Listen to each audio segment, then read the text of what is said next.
Good morning बच्चों। तो आज चलिए हम लोग 9 क्लास का पहला वीडियो हम तैयार करते हैं आपके लिए, जो कोऑर्डिनेट ज्योमेट्री नियामक ज्यामिति चैप्टर से लिया गया है। तो सबसे पहले हम नियामक ज्यामिति के बारे में जानेंगे। तो उसको जानने के लिए हमको एक बिंदु के बारे में जानना होगा। तो कोई भी जो बिंदु होता है उस बिंदु का हमेशा दो मान होता है। कोई भी बिंदु हो उसका प्लेन पर मतलब ग्राफ पर, जब हम ग्राफ के पेज पर जब हम मान देखते हैं तो किसी भी बिंदु के दो मान होते हैं। उसमें उस दोनों मान को एक छोटी ब्रैकेट के अंदर लिखा जाता है, छोटी कोष्टक के अंदर लिखा जाता है।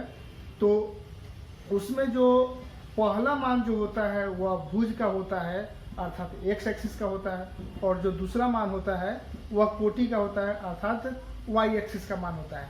तो हमको सबसे पहले नियामक ज्यामिति क्या है, तो गणित का, मैथमेटिक्स का वैसा ब्रांच, वैसा भाग जिसके अंतर्गत हम किसी एक बिंदु का ज्यामिति के विधि से, ज्यामितीय मेथड से, ज्योमेट्रिक मेथड से जब दो मान प्राप्त करते हैं तो उसे हम नियामक ज्यामिति कहते हैं।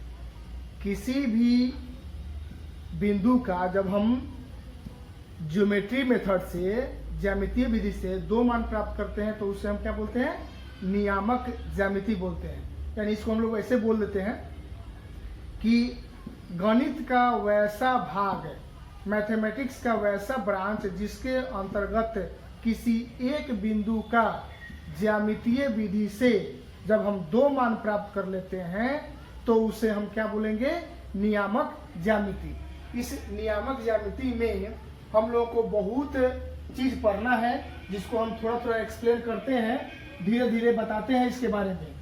ये क्या करना है कि किसी भी प्लेन पर, एक यह प्लेन हो गया, ये जो बोर्ड दिखाई दे रहा है, यह बोर्ड जो हो गया वो प्लेन हो गया। किसी भी प्लेन पर एक क्षैतिज रेखा और एक उदग्र रेखा, क्षैतिज रेखा और उदग्र रेखा को जब हम क्या करते हैं, खींचते हैं, तो इन दोनों रेखाओं का भी नाम होता है। तो जब क्षैतिज रेखा खींचते हैं तो इस क्षैतिज रेखा का नाम एक्स अक्ष हुआ। इस एक्स अक्ष का नाम भी एक्स अक्ष भी बोल सकते हैं या एक्स डैश भी बोल सकते हैं। ठीक है, एक्स अक्ष बोले या एक्स डैश बोले। फिर उसी तरह से वाई अक्ष या उदग्र जो रेखा हुआ उसका नाम वाई अक्ष हुआ या वाई डैश हो गया। दोनों रेखा, एक्स अक्ष और वाई अक्ष, दोनों रेखाएं एक दूसरे को जिस बिंदु पर काटती है उस बिंदु को हम मूल बिंदु कहते हैं, जिसका नियामक हमेशा 0 0 होता है, यानी भुज भी 0 और कोटि भी 0।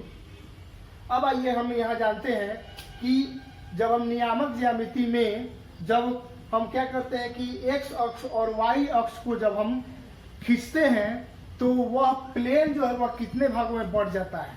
तो अब देखिए, आप इसको जानिए कि प्लेन जो है वह मुख्य रूप से 3 भाग में बट गया। एक हो गया अक्ष के रूप में, एक्सिस के रूप में, जैसे यह एक्स एक्सिस हुआ और ये वाई एक्सिस हुआ। एक हुआ चतुर्थांश, चतुर्थांश या पाद के रूप में, ये क्वाड्रेंट बोलते हैं, 1 2 3 4, ठीक है। और एक यहाँ मूल बिंदु के रूप में। तो इस तरह से हम इसको एक्स एक्सिस को, एक्स अक्ष को कितने भागों में बांटा गया, तो 2 भागों में, एक ओ एक्स में, एक ओ एक्स डैश में। उसी तरह से वाई अक्ष को कितने भागों में बांटा गया, तो 2 भागों में, एक वाई ओ वाई और एक ओ वाई डैश।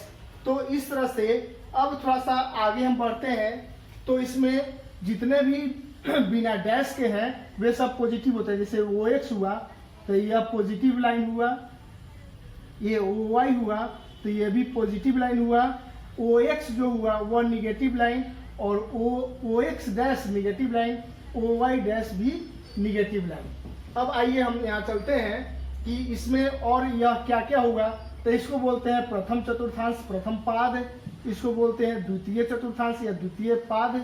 इसको बोलते हैं तृतीय चतुर्थांश या तृतीय पाद। और इसको बोलते हैं चतुर्थ चतुर्थांश या चतुर्थ पाद। इसमें यह जो प्रथम पाद जो हुआ, हम लोगों को यहाँ ध्यान रखना है कि कभी भी पहले x फिर बाद में y। तो ये प्रथम जो चतुर्थांश हुआ इसका साइन हो गया प्लस प्लस प्लस प्लस ही क्यों हुआ, क्योंकि पहले x का लिखना है तो OX जो है इस प्रथम पाद के लिए OX और OY डैश ये दोनों लाइन प्रथम पाद को क्या कर रहा है, घेर रहा है, इसलिए प्लस और प्लस हो गया। यहाँ आप देखिए ये सेकेंड चतुर्थांश जो हुआ इसमें पहले OX डैश घेर रहा है x का मान, फिर वो OY घेर रहा है, इसलिए यहाँ पर माइनस और प्लस हो गया। तृतीय पाद में आइए तो यहाँ देखिए पहले OX डैश और फिर OY डैश, इसलिए माइनस एंड माइनस, और यहाँ देखिए ये पहले OX फिर बाद में OY डैश, तो यहाँ पर क्या प्लस और फिर माइनस। ये इस प्रकार से जो है हम लोगों का चतुर्थांश तैयार हुआ। अब एक छोटा सा एग्जांपल हम देते हैं, जैसे आपसे पूछा जाएगा कि 2, 3 किस चतुर्थांश में है, आप बताइए। इसमें भी प्लस लगा हुआ है, इसमें भी प्लस लगा हुआ है, तो प्रथम में हो गया यह। यहाँ पूछा जाएगा -2, 3 किस चतुर्थांश में, तो पहले माइनस तब प्लस, नहीं तो माइनस प्लस क्या हो गया सेकेंड में। फिर पूछा जाएगा -2 और -3 किस चतुर्थांश में, तो आप देख करके बता सकते हैं। दोनों का है, दोनों जो है निगेटिव में है, इसलिए यह होगा तृतीय में। और फिर पूछा जाएगा 2 और -3 किस चतुर्थांश में, तो निश्चित रूप से यह चतुर्थ चतुर्थांश में हो गया। तो ऐसे भी क्वेश्चन आपको मिलेंगे। अब हम लोग चलते हैं कुछ और टॉपिक पर चलते हैं। यहाँ ध्यान देना है कि ऐसा जब मान लिखा हुआ होगा x0, अर्थात इसको हम ऐसे कर सकते हैं 30 या 20 या 10, मतलब पहला मान कोई अंक होगा और दूसरा मान 0 होगा। तो ऐसा मान चाहे माइनस में हो या प्लस में हो, तो यह हमेशा किस पर होगा, x अक्ष पर होगा। अगर ऐसा अगर मान लिखा हुआ है 0 तब y, ठीक है, अर्थात या इसको बोलिए आप 0 तब 3, तो ये किस पर होगा, किस पर होगा जी, तो ये y अक्ष पर होगा। नहीं, ऐसे मान जो है आपको मिलेंगे तो उसको आपको देखना है कि किस अक्ष पे जा रहा है। अब हम कुछ पॉइंट को हम लिख करके उसके बारे में डिटेल्स कर रहे हैं, थोड़ा उसको समझा रहे हैं, एक्सप्लेन कर रहे हैं।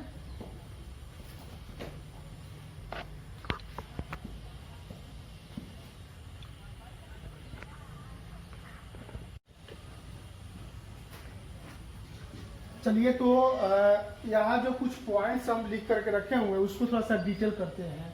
इसके बारे में थोड़ा सा हम बताते हैं। मूल बिंदु के निर्देशांक या नियामक जो होता है वह 0, 0 होता है। x अक्ष पर प्रत्येक बिंदु का y नियामक क्या होता है, 0। अगर x अक्ष पर होगा तो उसका y नियामक क्या होगा, 0। आप कहीं y अक्ष पर होगा, जैसे यहाँ लिखे y अक्ष पर प्रत्येक बिंदु का x नियामक क्या होगा, तो 0 होता है। यदि किसी बिंदु की कोटि 0 हो तो यह कोटि y नियामक 0 है ना, तो वह कहाँ होगा, x अक्ष पर। उसी को यहाँ दूसरे शब्द में लिख दे, यदि किसी बिंदु की कोटि 0 हो तो वह बिंदु x अक्ष पर होगा। फिर आइए, यदि किसी बिंदु की भुज 0 हो तो वह बिंदु y अक्ष पर होगा। इसी पॉइंट को यहाँ दूसरे लैंग्वेज में लिखा गया है। अब देखिए, एक चीज और आपको बता देते हैं कि यहाँ दूरी जब निकालना होता है, जैसे मान लीजिए कि 3, 0 की x अक्ष से दूरी पूछा जाएगा, तो हमेशा याद रखिएगा कि दूरी जिस अक्ष से पूछी जाएगी, जिस एक्सिस से पूछी जाएगी, तो उल्टा मान बताना है पॉजिटिव फॉर्म में। जैसे यहाँ x अक्ष से पूछा जा रहा है तो x का मान छोड़ देना है, y का मान बताना है। तो यहाँ 3, 0 की x अक्ष से दूरी क्या हो जाएगी, तो 0 हो जाएगी। और वही 3, 0 की y अक्ष से दूरी यहाँ तो 0 हो जाएगी और यहाँ क्या हो जाएगी, बोलिए, यहाँ 3 हो जाएगी। माइनस भी रहने पर -3, 0 की x अक्ष से दूरी 0, क्या बोले, उल्टा मान पॉजिटिव फॉर्म में बोलना है। और यहाँ -3, 0 की y अक्ष से दूरी, तो भी y एक्स से दूरी कहा जा रहा है, तो y एक्स से पूछा जा रहा है तो हमको x का मान बताना है, जिसका पूछा जाएगा उसका उल्टा मान बताना है और धनात्मक बना करके पॉजिटिव फॉर्म में बना करके बताना है। ठीक है, तो अब इस प्रकार से आपसे जितना बनेगा उतना बनाना है, इसको नोट भी करना है। फिर हम नेक्स्ट वीडियो में आपको इसके क्वेश्चंस का सोल्व बताएंगे। धन्यवाद।